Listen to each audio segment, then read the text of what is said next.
First things first, disclaimer. I'm employed and I'd like to stay employed. One of the side effects of being employed is that you end up doing a lot of research in your spare time. All of the research has been done in my spare time. This is all from publicly available sources. You could discover this just as easily as I did if you know what you're looking for.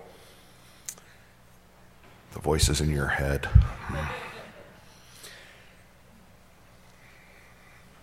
So I've been in information security for 15 plus years. That's going to have to change to a different kind of number pretty soon, and that scares me too. I've done everything from firewall admin and log review all the way up to CISO of a publicly traded financial. So I've seen it all, I've done it all, and I'm not afraid to tell other people to do the crap jobs I've been doing for the last 15 plus years. I've done a lot of stuff in the utilities vertical. You may have heard me talk about that crap. I've done a lot of stuff in the financials vertical, and I'm not an expert at anything. Remember, if somebody tells you they're an expert, they're lying. Nanoseconds. In researching, and thanks to the Twitter, I came across this awesome clip of a rather incredible scientist and mathematician who gave us compilers and programming languages, and much more exquisitely than I could possibly say, is going to tell you about nanoseconds. Admiral Hopper. They started talking about circuits that acted in nanoseconds, billionths of a second. Oh, I didn't know what a billion was. I don't think most of those men downtown know what a billion is either. And if you don't know what a billion is, how on earth do you know what a billionth is? I fussed and fumed. Finally one morning, in total desperation, I called over to the engineering building, and I said, please cut off a nanosecond and send it over to me. And I've brought you some today. Now what I wanted when I asked for a nanosecond was, I wanted a piece of wire which would represent the maximum distance that electricity could travel in a billionth of a second. Now, of course, it wouldn't really be through wire. It'd be out in space, velocity of light. So if you start with the velocity of light and use your friendly computer, you'll discover that a nanosecond is 11.8 inches long. The maximum limiting distance that electricity can travel in a billionth of a second. Finally, at the end of about a week, I called back and said, I need something to compare this to. Could I please have a microsecond? I've only got one microsecond, so I can't give you each one. Here's a microsecond. 984 feet. I sometimes think we ought to hang one over every programmer's desk or around their neck so they know what they're throwing away when they throw away microseconds. Now, I hope you'll all get your nanoseconds. They're absolutely marvelous for explaining to wives and husbands and children and admirals and generals and people like that. An admiral wanted to know why it took so damn long to send a message via satellite. And I had to point out that between here and the satellite there were a very large number of nanoseconds. You can explain these things. It's really very helpful, so be sure to get your nanoseconds.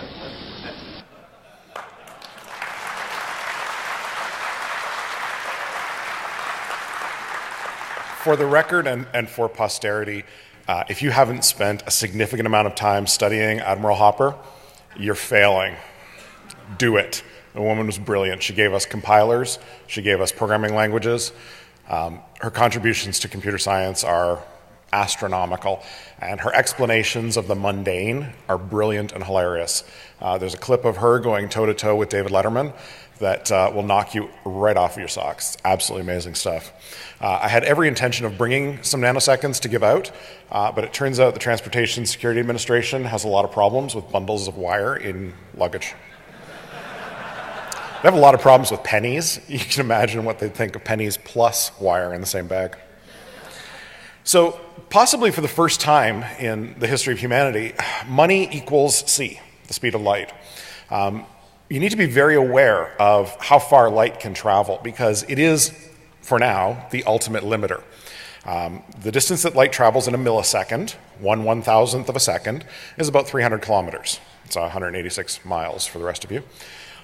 In a millionth of a second, you get about 300 meters, 328 yards, 984 feet. In a nanosecond, you get about 30 centimeters, or roughly a foot, 11.8 inches. These are the absolute finite distances. This is as far, as fast as you can possibly go. In reality, you go a whole heck of a lot slower than this because we're not talking about light moving in a vacuum. At the best, it's moving in air or optical fiber, or it's electrons moving through a conductor. So those distances get quite a bit longer. It's much more costly. Most people, like she said, don't have a good handle on what these kind of numbers are. And the majority of this talk, I mean, nanoseconds is funny to talk about. Most of this talk, we're actually going to talk about microseconds. We're not quite in the nanosecond space yet. When you think of things that are really, really fast in human scale, you think of the blink of an eye. Well, the blink of your eye, 350 to 450 microseconds. Trading is 10 times faster than that. So before you ask, this is a talk about money. Filthy, lovely money.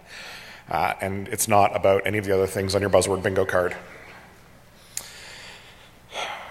For the second year in a row, I'm talking about finance at DEFCON. Last year we talked about PCI, and we'll be talking about PCI again this afternoon in this room. It turns out that most of DEFCON is offense. It's how to be as offensive as you possibly can. And also a little bit of defense. But knowing sometimes that a vulnerability exists or a class of vulnerabilities exist, and I am going to talk about classes of vulnerabilities, that helps to sort of focus attention. And once attention is focused, then research starts happening, then development of solutions starts happening. And sometimes crazy people like me will tell you about stuff that doesn't matter this year. 2 years ago at DEFCON, my co-presenter Tiffany Rad and I told you all about how you weren't going to be able to keep your secrets outside of your brain. And this year the Department of Justice has said, give me your password or go to jail indeterminately. You'll stay there until we decide to let you out. So you had your 2-year warning. Last year I talked about bad things in the world of industrial control. This year I think I'm the only talk that isn't about industrial control. Next year, everybody's going to be talking about money. So most of us don't really have a good idea of this whole trading thing. I mean, you're used to, when you were younger and your dad was watching the news on TV, looking at the Dow Jones Industrial Average and the Nikkei Index and NASDAQ and, alphabet soup. What the hell does that mean? And facing facts, we're hackers. We don't have any money. We don't have any legitimate money. The idea of stock markets and of exchanges started back in about the 1200s with commodity and debt trading. So this is, pork bellies and orange juice, just like Ferris Bueller. In the 1500s, we got intermarket trading, so where trades would be executed for one organization on multiple markets. In the 1600s, with the Dutch East India Company, we got our first real equity trading, where you didn't have to be a lord or a peer. You could own part of a company. So this was the beginnings of corporations.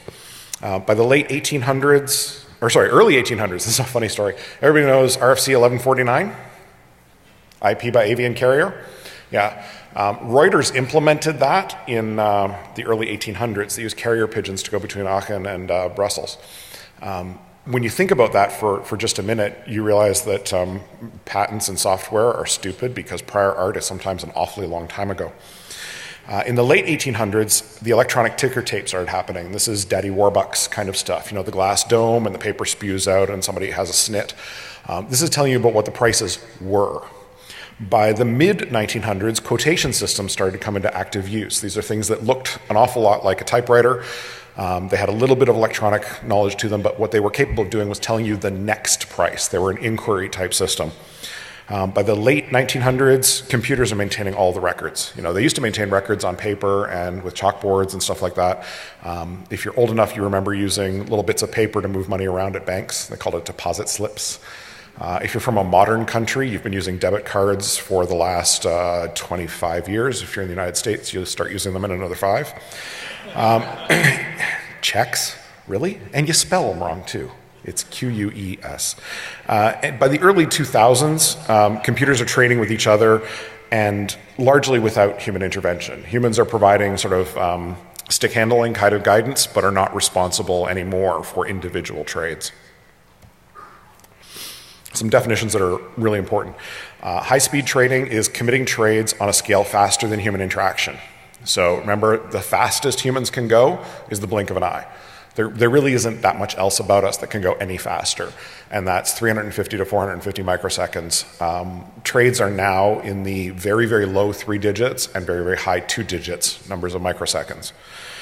Algorithmic trading is using math, and at this point, about half the room glazes over completely, and the other half of the room starts giggling because they know that the speaker doesn't know enough about math.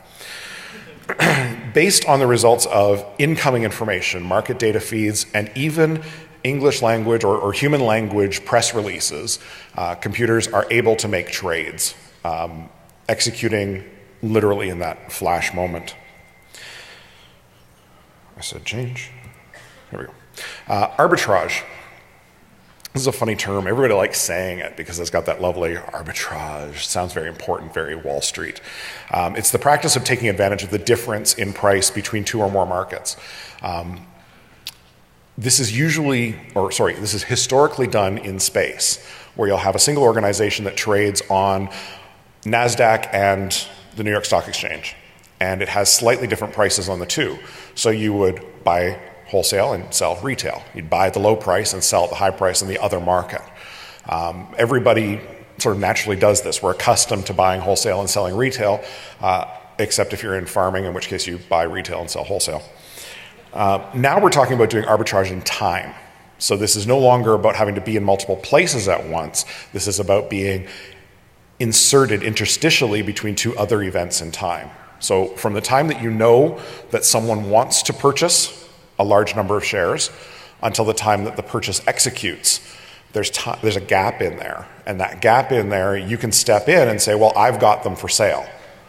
So it never goes out to the wider community because you're right there ready to sell. So arbitrage is very interesting, mostly because when you said, I've got them ready to sell, you don't have them yet. You're going to buy them right away so that you've got them by the time they get around to saying, oh yeah, I'll buy from you, inside of hundreds of microseconds. Scary fast. When markets were new, middle of last millennium, trade times were hours. You know, it's human beings, they're arguing with each other about price and haggling. Everybody loves a good haggle, right? By the late 1800s, we're down to minutes. By the 1900s, we're down to seconds. This is largely the trading technology that we're most familiar with because we've all watched Ferris Bueller's Day Off one too many times. Anybody do this thing? Yeah. By the 2000s, we're into hundreds of microseconds. In the future, I don't know, tachyon pulse emissions or something, future prediction kind of stuff, because we're going to hit that wall of the speed of light, and we're going to hit it kind of hard. It's going to hurt a lot. The architecture of these systems is astonishingly simple. When you look around the internet for architecture diagrams for high-speed trading, what you'll see is that someone threw up in Visio and gave you a chart this big, and it looks like shit. Because they've included every damn thing they can think of. We all have the blinky lights and shiny things disease. These people have it in a way that we'd look at them and giggle because they are completely insane about this stuff. In reality, there's only 4 moving pieces you need to know about. You've got an exchange of some type, whether it's the New York Stock Exchange, whether it's a commodity market in Chicago, whether it's a private exchange, whether it's a, well, anything, Toronto Stock Exchange. You have a trading engine that's tightly coupled to that. And the trading engine is this odd special piece of hardware, and I'll come back and talk to it in a minute. The trading engine gets its information from market data sources. So this is telling you what's going on in other markets, what's going on in the news, what's going on in the markets you're tightly coupled to. And there is a human who provides, like I said, this sort of stick handling control over what's going on. That machine in the middle is kind of an interesting box. It's faster than most other computers you have. It's one of the few times when you can go to a major supplier of rack-mounted computer equipment and they will sell you something that has been overclocked and maxed out and liquid-cooled and, oh my God, that's cool. 12 to 24 cores, 128 gigs of RAM is not unusual. Gigabit, 10 gigabit, InfiniBand, PCIe interfaces between machines to cram that latency as low as possible. The thing that you'll never see them use is the actual network interface on the box. They'll always replace it with something faster. You don't really realize quite how much latency is added by things like well-trusted, well-documented, completely debugged Ethernet drivers and IP networking stacks. Instead, you should go out and have a couple of developers in their own little space design for you a custom FPGA card that interfaces directly with Ethernet so that your application can build a trading in memory, a fixed transaction in memory, and pass it to the FPGA as it's being built, and the FPGA will ram that thing out on the wire as fast as possible. You'll notice that those couple of developers don't have the kind of historical legitimacy that something like the BSD IP stack has. Think about that for a minute. So how fast is fast? How fast does fast really matter? Need to keep hammering this point home because it's something that most people just can't grasp the first time around. If you're executing trades in terms of seconds, you have no position. You will lose every single time. You will lose your shirt in the market. You're the kind of person who sits at home watching ads for ITT Tech. Sorry. In milliseconds, you're losing nearly every time. And when you think about it, milliseconds, you don't notice milliseconds, right? You take a brand new laptop, brand new server, and a brand new gigabit Ethernet switch. I tried this just last week at home, so I have the number to prove it. And send a ping to the server and get the response back. Half a millisecond, it's pretty average. So your home stuff is pretty slow, right? I mean, you heard me say before that half a millisecond is just way too much, right? Sub-millisecond, big players are regularly beating you because they've got better, faster computers. They're replacing them with asset timelines that aren't measured in years. They're measured in weeks or maybe months. So new hardware goes in there as fast as possible because new hardware is faster than old hardware. In the hundreds of microseconds, you're a bit player. You're winning based more on flip of a coin than on being able to actually win. And if you're in the tens of microseconds, you're almost always winning, which is kind of a nice place to be. Almost as important as being just plain fast, just very, very low latency, is also being very, very predictable. So all those VoIP people out there that like to talk about, crazy high jitter and how that completely wrecks the voice conversation and how people can't understand and be intelligible and they go all Skype robot-y and stuff. In this situation, the jitter matters because it's being taken into account as part of the calculation. You know what your round trip time to the exchange is, and that round trip time has to stay the same. If the round trip time becomes variable, you've introduced a new variable in a calculation where you were expecting a constant. This is going to cause you problems, right? If the speed of light keeps changing, it's really, really hard to get your spaceship to go to warp 9. We used to joke about this back in the olden days when I was a router switch jockey about what would happen if you started having packet loss and the packets were just sort of falling out of the front of the router and hitting the floor. So you put a bit bucket underneath. Everybody remembers that horrible old joke from the 90s. In this case, if you drop a packet, you're losing money. So drop packets are the enemy. Ethernet, the idea that collisions can occur, no, collisions are not permitted to occur. It's simply not allowed. Massively inefficient protocols like TCP that handshake are the enemy. Error correction? Who needs that crap? Proximity relieves a lot of these issues, right? The closer you are, the easier things are, the less likely that weird happens. When you're doing an international ping, think about the path that packet's going to take. Theoretically, it's going in an undersea cable, but maybe you just got switched to satellite. Or maybe every other packet takes a satellite path instead of a wire path. You lose all that predictability. You got induced jitter that's just off the chart, right? So you move closer. You want to be in the same city, metropolitan area network kind of stuff. Well, those are great. Dark fiber from building to building, that's awesome. Remember how long a microsecond is? If you're more than a couple of buildings away, that 984 feet is going to kick you right in the ass. So you got to be on the LAN. You need to be close. 300 meters is sort of the absolute top end. That's 1,000 feet in American. And remember that this latency costs money.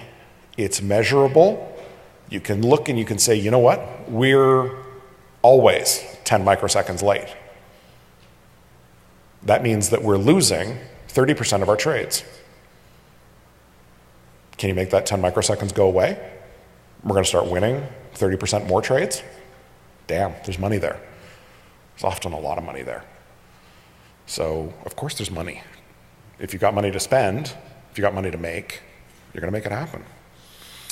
Nobody freaked out when I showed you that hyper-simplified diagram.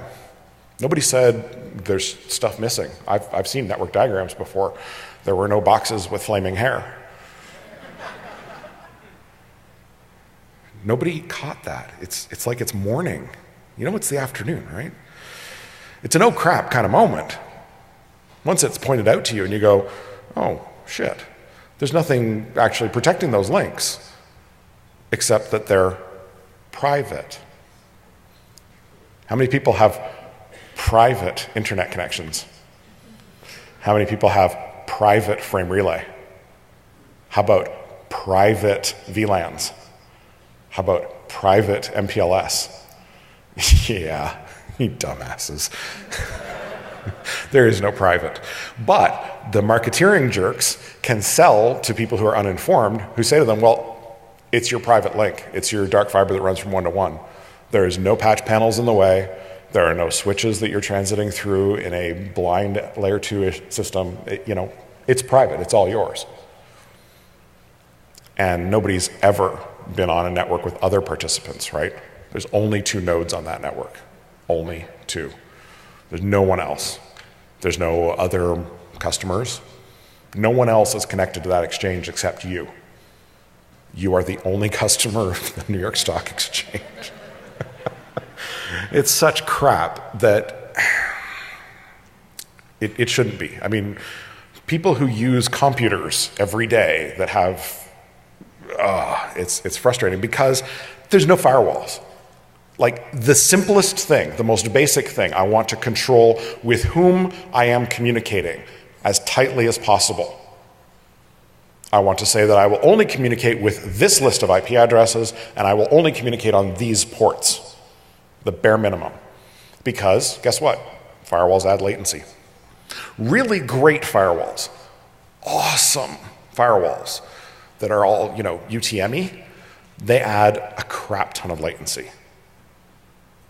What do we do about that? Well, there's not really a whole lot we can do, really. We sort of suck it up and say, oh well. Because we're security people and we're okay with milliseconds of latency because nobody notices that when they're web browsing. And there's nothing in PCI DSS that says you have to have a fast firewall. You just have to have a firewall in a box in the corner of your data center, providing a home to mice. Remember, that latency stuff costs money.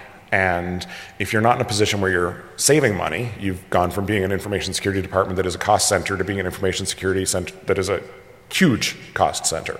So the risk is smaller than the cost, which is smaller than the profit. Go away. There are no firewalls. Well, let's go back further in time. Anybody remember the 90s? Like 6 of us in here. We used to use these things called ACLs, access control lists. We'd build them into our routers and stuff. And we all had the Martian list. Everybody remember the Martian list? You know how many things are on the Martian list anymore? There's like 4 lines. They don't use ACLs because they add latency. Anytime you put an ACL in, the router or switch has to receive the entire packet. And only after it has received the entire packet does it make a decision. Latency. Most switches don't do cut through while ACLs are on. There are a couple that do now, but they're rare, few, far between. And risk is smaller than the cost, which is smaller than the profit, so screw you, no ACLs. Meaningful system hardening. Remember I told you about these crazy, funky boxes that you would think are completely stripped? I mean, these are the race cars of this industry. These are not your Camry. There are no airbags. Brakes are for the weak. Actually, they look a lot like those kids who get their mom's Civic and weld a coffee can onto the tailpipe and put a Type R sticker on. Because they all still have sol.exe and calc.exe if they're Windows boxes, or SendMail, man pages, and MP3 player, 4 different databases. That's all Linux boxes.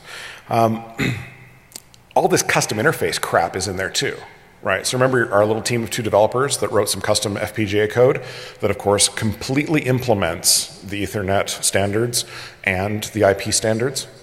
And they did it all using John Postel's recommendation, which is that you be very conservative in what you send and very liberal in what you accept. We know they did a great job of writing this entirely bug-free code. Not so much. So you go to them and you say, well, let's look at the code on your FPGAs. No, that's secret. You're not allowed to see that, no sharing. And then you've got all the usual complaints about maintainability. I mean, God, once you take telnet.exe off of a box, then they can't see anything on the network. All their troubleshooting is gone. And these specialized systems come from manufacturers that you've never heard of. Anybody in this room recognize even a single name up there? Oh my crap. Is the entire trading technology industry in this room right now? Shit. This is the only talk you came to Vegas for. Crap. Everybody does good threat modeling, right? Everybody has a good solid threat model for their organization. They know exactly who their bad guy is, who they're trying to protect against. Me? No. I can get hired as a secretary anywhere. I mean, have you seen these legs? We know what's missing out of our usual set of controls because we take for granted so much. We take for granted that there's going to be change control. Because, of course, everybody has change control. Everybody uses ITIL, right? Not so much. We take for granted that they're going to have done a great job of things like employee screening.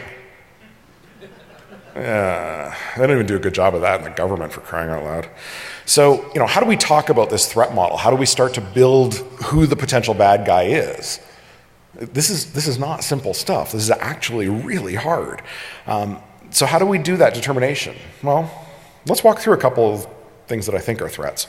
I think vendors are a threat. It's not that I don't love blinky lights and shiny things, and it's not that I don't appreciate being taken out for dinner and drinks every now and then, but you're trusting that the marketing slick is going to have exactly what you get on it. Anybody seen a lie on a marketing slick?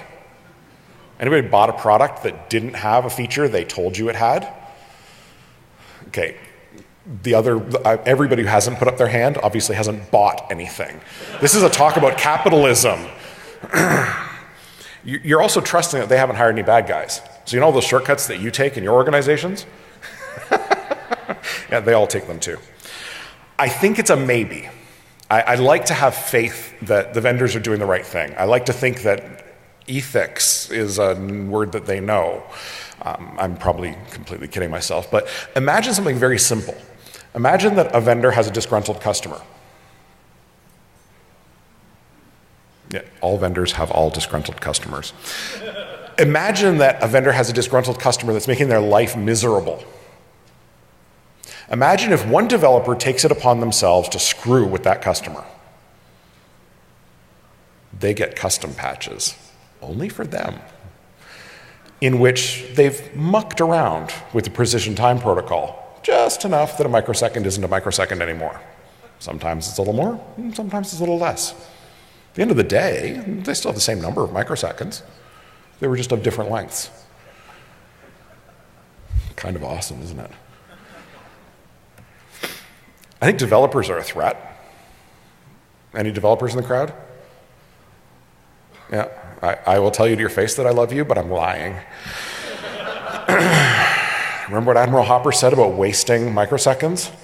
984 feet of wire, wrap it around your neck. Please and thank you. In most algo trading, the developer isn't a developer. The developer is like a developer trader. There's someone who has more knowledge of what's going on from a market perspective than they have around traditional SDLC. And best of all, they don't do dev, QA, SIT, staging, all that crap. They just put their changes right onto production, and they do it multiple times a day. Nothing can go wrong. Nothing. And remember how it's kind of odd. When you're working for an organization, you're giving up your IP, right? That's the whole, you give me dollars and I give you brains. You've become the means of production and the supply and also the labor. It really breaks the whole notion of the Industrial Revolution. Sometimes people get a little attached to their IP. Anybody ever taken something that they made at work and taken a copy of it home? Anybody telling the truth? It turns out that developers are a bit of a problem. They tend to take their crap home. In this case, we're talking about 32 megabytes of code. Anybody even remember megabytes? Yeah, kind of like kilobytes. I remember once upon a time I had less than a megabyte of storage in my entire life. Yeah, 32 megabytes of code, snuck it out over SSL connections, went to jail for 8 years and 1 month, paid a fine, has a Facebook fan page. It's kind of awesome. Took them a while to catch him too. I think there's another kind of threat in the insider. So in the financial world, they talk about insiders and they mean something very, very specific. We're not talking about that kind of insider. We're talking about somebody who works in the organization. My favorite to pick on here is traders who get smart every now and then, start playing with their blinky lights and shiny things, or administrators. Because remember, all of these boxes still have, in that dark IT department that nobody talks about that exists in the capital markets org, they've all got their own administrators doing the same kind of admin work that we've all done through the history of time, which is largely saying, have you tried turning it off and back on again? When these traders or administrators who have superior access to the system, you remember those comfy, warm feelings about things that, of course, you know exist, internal controls around segregation of duties and all that good stuff, where everyone has root on the trading algo box? I think I'm joking. Could you cause negative effects on other participants if you were an administrator on a box? Could you induce a couple of microseconds latency in someone else's connection? Remember those fancy FPGA boxes, FPGA cards, that probably don't have the entire standard on board? If you send them a packet that makes them barf, what kind of barf do they have? You know, if we look at other places where we've seen this happen, where we've seen half-assed implementations of Ethernet or IP, we'll look to the world of industrial control and say, a couple of years ago, if you had an Allen Bradley PLC and you sent it a ping with a payload, a simple ICMP packet with payload, it would literally just stop processing. It didn't crash, just stopped. Can you make somebody else's algo engine stop? Can you make the market engine stop in one packet? I think so. Or you've also got the disgruntled employee, because every organization is completely free of that, who says, you know what, I'm going to make sure that my employer never wins another trade. I'm going to induce another 75 microseconds of latency. I'm going to do it by adding a quarter of a microsecond every other day until it gets to 75. Along the way, I'm going to be very angry about PC load letter and the guy in the cube next to me who listens to music at a reasonable volume while collating. Turns out traders are a bit of a problem. This is my favorite case to wave in the face of people who say that printers are not part of information security's duties. This dude took the code out on slices of trees and only a couple hundred of them. That's really awesome. They had to do forensics on the printer to figure out what happened. Everybody knows that your printers have disk drives in them now? Yeah. Sentenced to 3 years in prison, plus 2 years of supervised release, and at that point will likely be deported. Oops. I think the market is a threat. I really do. And it's an odd kind of technical threat. In our world, we've seen this kind of threat before. It's an amplification kind of attack, right? Once things start going sideways, you can push them hard and make them go a whole lot more sideways. If the market suffers from malformed messages, where someone is sending the market malformed messages, or worse, the market is sending out malformed messages, what's going to happen? Badness. How would malformed messages happen? Shitty code push? Yeah. There's a bunch of issues around transaction risk scrutiny and whether or not a transaction is permitted to go through. And there's some compromised systems kind of problems that I think are very, very real. Because, every large organization with more than 30,000 employees has, oh my God, has never had a compromised system on the inside, right? There are no botnets running inside of Fortune 50, Fortune 100 companies. It turns out that, the market is actually kind of a huge threat. In May of 2010, the Dow Jones Industrial Average plummeted 900 points in minutes. This is the flash crash. It took about 3 minutes. There's a huge amount of documentation. There's what I think is a great document from Nanex. I was told when I gave this talk at Black Hat that the Nanex report is a lie. I don't know whether that guy had a tinfoil hat on under his toupee. But the point is that this was exactly that kind of amplification attack. An algo started selling, and it saw the price drop because supply increased on the market. And so as the price was dropping, it said, oh my God, I gotta sell. And so it sold more, and the price dropped more, and it went, oh my God, I gotta sell more, and the price dropped more, and things went downhill from there. Hi guys. I am so scared about this next panel I'm in. Ed Felton, whom you should all know from Princeton, did a really good teardown of it, and thinks that it comes down to really kind of 5 points. A bunch of weird quote requests went into the stock exchange computers. Normally, these quotes are shoved in a queue, but because of the high rate of requests, the queue got backed up. And there was an error. The quote lists a price and a time. In this case, the price was determined when the quote went into the queue, but it wasn't time-stamped until it left the queue. And it was in the queue for more than a couple of microseconds, and the price changed during that time period.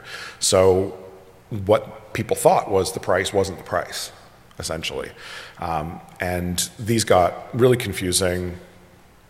Everything went crazy. The market destabilized.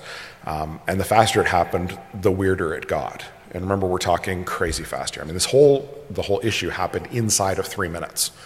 And those trades were all backed out. So they essentially pulled a mulligan on the market.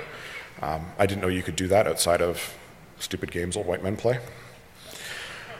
So how do we trust in this kind of framework? I mean, we've got these threats, and these threats are kind of spooky, scary, nasty, weird, odd. We don't really know what to do with them kind of threats.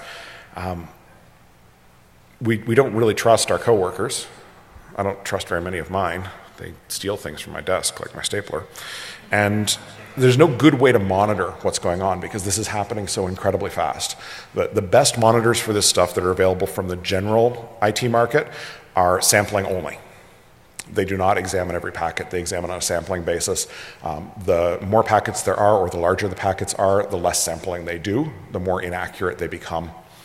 There are a couple of very, very specific devices that are made for this market that do a much better job, but you're in IT security, not capital markets, so you've got no idea who those companies are or where those devices come from.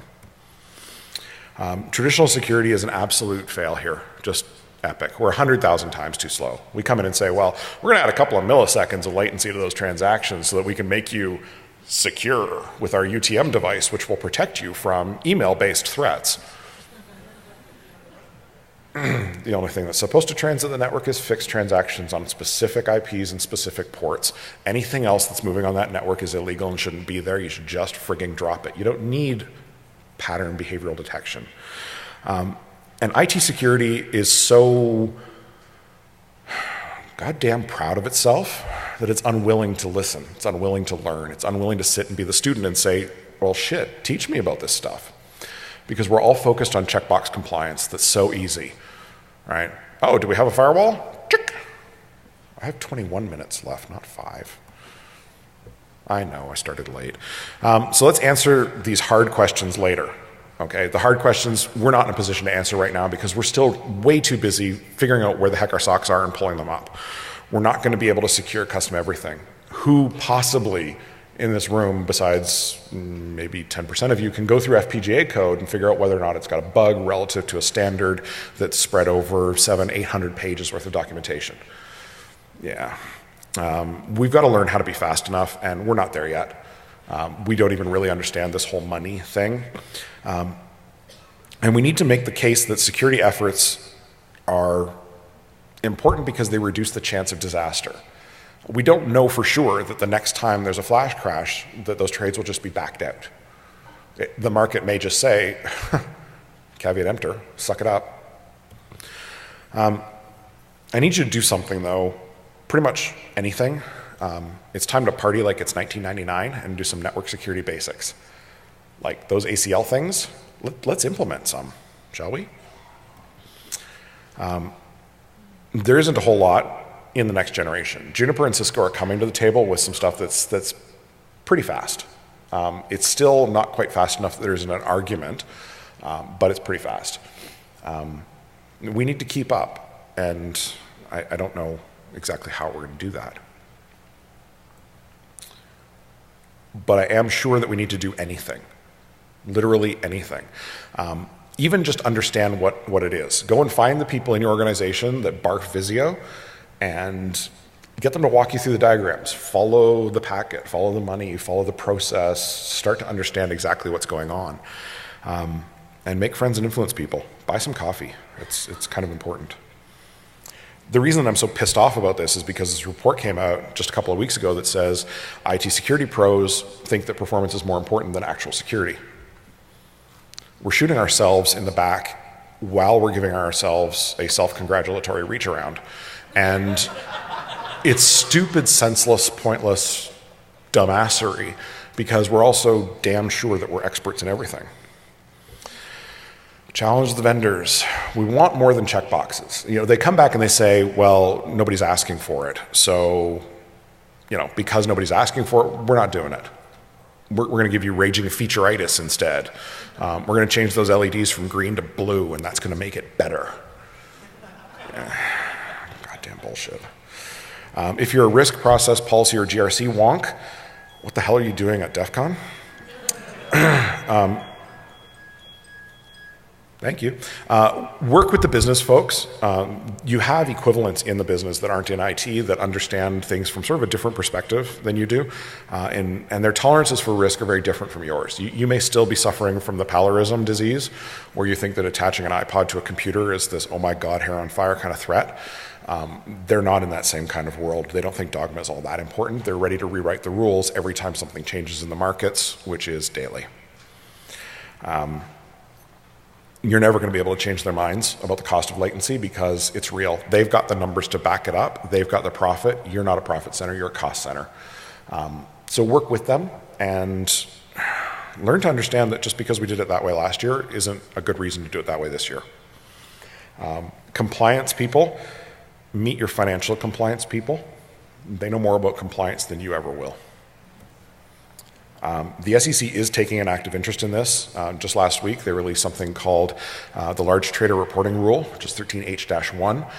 You should read it. It's really, really interesting. This is their entire response thus far to the flash crash, and what they're saying is it would be nice if we had an audit trail.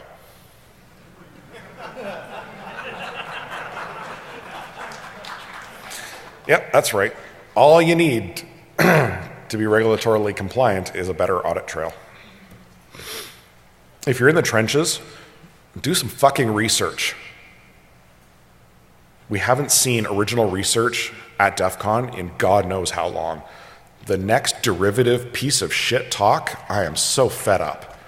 Do the research, please. Make the time. If you don't have 20% or 10% time from work, you should be doing it at home. Find something and start picking at it and peel up the edge. I only started really poking into this actively about 6 months ago. I'm here, you're not. Understand your business partners. Build the POC lab so that you can show this stuff. Your POC lab is going to have to be weird and esoteric. It's not the POC lab that you're using right now for your little Windows vulnerabilities and desktop bullshit. You need 10 gigabit E, you need InfiniBand, you need PCIe machine to machine. You need machines that have 12 cores, 128 gigs of RAM, and stupid fast connections. You need the open source fixed transaction system so that you can build fixed transactions and send them out on the wire. You don't understand this stuff and you try to talk with authority about it. Until you've played with it, you don't get to talk about it. It's kind of like teenagers and sex. Encourage the vendors to get with the program. Please, thank you. Oh my God, vendors step up. A couple of them have, and huge kudos for the couple that have.